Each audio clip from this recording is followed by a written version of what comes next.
Hello বন্ধুরা, HD লাইফে তোমাদের সবাইকে স্বাগত জানিয়ে শুরু করছি আজকের ব্লগ। কেমন আছো তোমরা সবাই? আশা করি ভালো আছো, আমিও ভালো আছি। তো দেখো, আজকের ব্লগটা আমি শুরু করেছি রান্নাঘর থেকে। আর রান্নাঘরে এসে কি কি রান্না করব সেটাও তোমরা দেখতে পাচ্ছ। ভাতটা আগেই হয়ে গেছে, আর এখানে লাউ কেটে রেখেছি আর উচ্ছে আলু কেটে রেখেছি। উচ্ছে আলু ভাজা আর লাউটা আগে করে নেব। তো বন্ধুরা দেখো, উচ্ছে আলু ভাজা করেছি আর লাউ ঘন্টটা আমি আগে করে নিয়েছি আর ভাতটা করে নিয়েছি। এগুলো আমি করে সরিয়ে রাখলাম, কেননা ভাইয়ের আজকে দ্বাদশী নিরামিষ। তো সেই জন্য এগুলো রান্না করে আমি সাইড করে নিলাম। আর একটু পাঁপড়ও ভেজে রেখেছি। ডালটা আজকে আমি করিনি, কেননা কালকের ডাল আছে, সেই ডাল দিয়েই হয়ে যাবে। তো বন্ধুরা, নিরামিষটা তো ভাইয়ের দ্বাদশী, সেই জন্য। আর এদিকে তোমাদের দাদা ভাই আর ছেলে দুজনেরই খেতে অসুবিধা হবে, কিছু একটা রান্না না করলেই নয়। তো সেই জন্য আমি ডিম রান্না বসিয়ে দিয়েছি। তো এখানে দেখো, আমি দুবেলার ডিম বসিয়েছি, দুবেলার রান্না একবারে করে রাখবো। তো বন্ধুরা দেখো, ডিমগুলো সেদ্ধ হয়ে গেছে, নামিয়ে আমি খোসা ছাড়িয়ে তারপরে ভেজে তুলে নিয়েছি আগে। তারপরে এখানে দেখো, আলুটা ভালো করে মশলা দিয়ে কষিয়ে নিচ্ছি। তো ডিম রান্না তো নিশ্চয়ই সবাই ঘরে করো, আর ডিম রান্নাটা সবাই পারে বলতে গেলে, তো সেই জন্য আর পুরো রেসিপিটা শেয়ার করলাম না। তো দেখো বন্ধুরা, এখানে আমি আজকে মশলাটা দিয়েছি, আদা রসুন পেঁয়াজ লঙ্কা সব কিছুই দিয়েছি, কিন্তু কোনো গুঁড়ো লঙ্কা বা কোনো লাল লঙ্কা আমি এর মধ্যে দিইনি। আজকে যেহেতু শুধু আমরা 3 জন খাবো, তো সেই জন্য একেবারেই সাদামাটা রান্না, একদম হালকা পাতলার মধ্যে রান্না করব। তো দেখো বন্ধুরা, মশলাটা আলু দিয়ে ভালো করে কষানো হয়ে গেছে, এবার আমি এর মধ্যে ডিম দিয়ে দিলাম।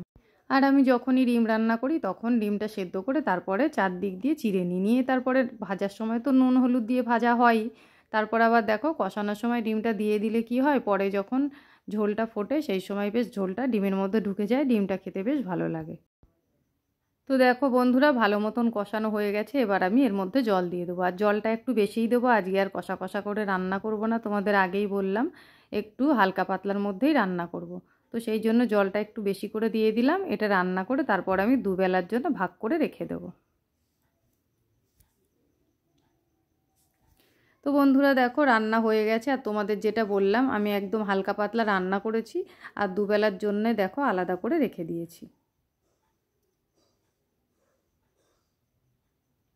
তো বন্ধুরা দেখো, দুপুরবেলায় রান্না বান্নার পর তোমাদের সঙ্গে আর কোনো কথাবার্তা বলিনি। তারপরে একেবারে চলে এসেছি সন্ধেবেলা। দুপুরবেলায় খাওয়া দাওয়া করে তারপর একটু ছাদে গিয়ে বসেছিলাম, তারপর সেখান থেকে এসে ঘরে এসে একটু রেস্ট নিয়ে দেখো আমি সন্ধে দিতে চলে এসেছি। আর এখন সন্ধেটা দেওয়া হয়ে গেলে তারপর যাব ঘরে। আর ঘরে গিয়ে অনেকগুলো জামা কাপড় আছে জানো তো।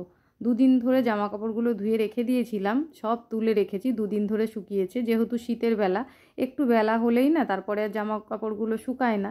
তো সেইগুলো জমা করে রাখা ছিল, আজকে আবার একটু রোদে দিয়ে তারপর আবার সেগুলো তুলে রেখেছি। তো সন্ধে দেওয়া হয়ে গেল, এখন আবার গোপাল সেবা দেবো, দিয়ে কিছুক্ষণ পর আবার গোপাল শয়ন দেবো, দিয়ে তারপর আবার সেই জামা কাপড়গুলো গুছাতে হবে। আর জামা কাপড়গুলো ইচ্ছা করেই আমি দুদিনে সব কটা ধুয়ে ফেলেছি, একসাথে অনেকগুলো হয়েছে ঠিকই, কিন্তু আমার কাজটা হালকা হয়ে থাকলো, কেননা দুদিন পর আবার বাপের বাড়ি যাব। তোমরা তো দেখেছোই আগের ভিডিওতে, বাপের বাড়ি গেছিলাম চার্চ দেখতে। তো সেখান থেকে দেখে যখন বাড়ি ফিরছিলাম, মা কিন্তু আসতে দিচ্ছিল না, আটকাচ্ছিল। তো দুদিন পর যাব বলেই আর কিন্তু থাকিনি, চলে এসেছি। তো বন্ধুরা দেখো, ওদিকে গোপাল সেবা দিয়ে গোপাল শয়ন দিয়ে চলে এসেছি ঘরে। তোমাদের তো বললাম জামা কাপড় গোছাবো। তো এখানে তোমরা দেখতে পাচ্ছ অল্পই আছে, আরও কিন্তু সোফার ওপরে রাখা আছে। এই কটা গোছানো হলে তারপরে আবার সোফার ওপরেরগুলো সব গুছিয়ে একবারে আমি একটু চা নিয়ে বসবো। আর এই সন্ধ্যাবেলায় তো একটু টিভি দেখি, চা খেতে খেতে টিভিটা দেখে নেব। তারপরে আবার রাতের জন্য রুটি করতে যেতে হবে। দিনের বেলায় তো তরকারি রান্না করে রেখেই দিয়েছি, তোমাদের দেখালাম। এবার শুধু রুটিটা করলেই হয়ে যাবে। এই দেখো, জামা কাপড়গুলো অর্ধেক গোছাতে গোছাতে আমি কিন্তু চা করে নিয়ে চলে এসেছি। ভাবলাম যে চাটা খেয়ে নিই, বাকিগুলো পরে গোছাবো। বাকিগুলো বলতে গুছিয়ে ভাঁজ করেই রেখেছি, শুধু জায়গায় রাখা বাকি। দেখো, সব আলাদা আলাদা করে রেখে দিয়েছি, কেননা এগুলো এক একটা এক এক জায়গায় যাবে।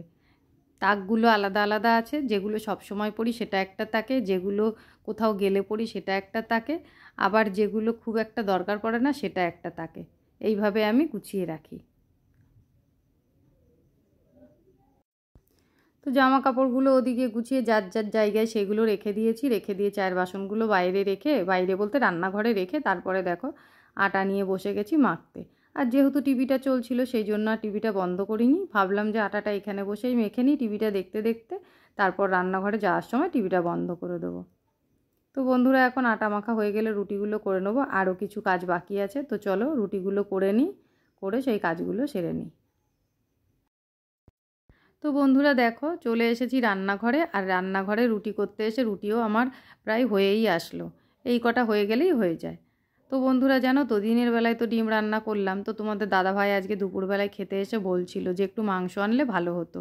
আসলে অনেক দিন আমি মাংস রান্না করি না ঘরে।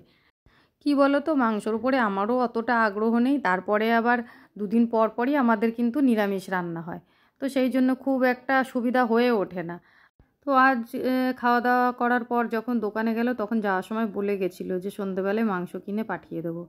তো সন্ধেবেলায় জানো তো আমি আবার ফোন করে না করে দিলাম, যেহেতু কালকে শনিবার। আর ও আমাকে জিজ্ঞেস করলো, তুমিও তো খাও না, শনিবার দিন নিরামিষ খাও, তাহলে শুধু শুধু আর দরকার নেই। তো সেই জন্য আর রাতে কিন্তু রান্নার কোনো ঝামেলা হলো না, শুধু রুটিগুলো করে নিলাম, ডিমের ঝোল দিয়ে খেয়ে নেবে। তো বন্ধুরা তোমাদের বলছিলাম, রুটি করার পর আমার আরও কাজ আছে, তো সেই কাজগুলো হলো রান্নাঘর পরিষ্কার করা আর এই বাসন গোছানো। তো বাসনগুলো তো আমি প্রতিদিনই এই সময়ই গুছাই, রান্না করতে করতে একদিকে রান্না করি আর একদিকে গুছিয়ে নিই। আর আজকে যেহেতু ভাত রান্না করিনি, তো সেই জন্য আগে রুটিটা করে নিলাম, নিয়ে তারপরে বাসনগুলো গুছিয়ে নিচ্ছি। আর এদিকে রান্নাঘর পরিষ্কার করা। কাল যেহেতু শনিবার, আর শনিবার দিন তোমাদের দাদাভাইয়ের ছুটি থাকে, তো ওর কালকে ছুটি আছে, আর আমাদের যেহেতু নিরামিষ, তো সেই জন্য গ্যাস মোছা তো রোজকার একটা কাজ থাকেই, কেননা রুটি করলে না গ্যাসটা খুব নোংরা হয়। আর যেহেতু নিরামিষ, আজকে ধোয়া মোছাটা একটু সময় লাগে বেশি। তো চলো বন্ধুরা, এখন বাসন কটা গুছানো হয়ে গেলে গ্যাসটা পরিষ্কার করব, তাহলেই আমার এদিককার কাজ কমপ্লিট হবে। তো বন্ধুরা, আমার আজকের ভিডিওটা তোমাদের কেমন লাগলো অবশ্যই কমেন্ট করে জানিও। যদি ভালো লেগে থাকে লাইক কমেন্ট শেয়ার অবশ্যই করো। আর চ্যানেলে নতুন হয়ে থাকলে চ্যানেলটাকে সাবস্ক্রাইব করে আমার পাশে থেকো। চলে আসবো আবারও কোনো নতুন ভিডিও নিয়ে, ততক্ষণের জন্য তোমরা খুব ভালো থেকো, সুস্থ থেকো। আজকের মতন এই পর্যন্তই, টাটা বন্ধুরা।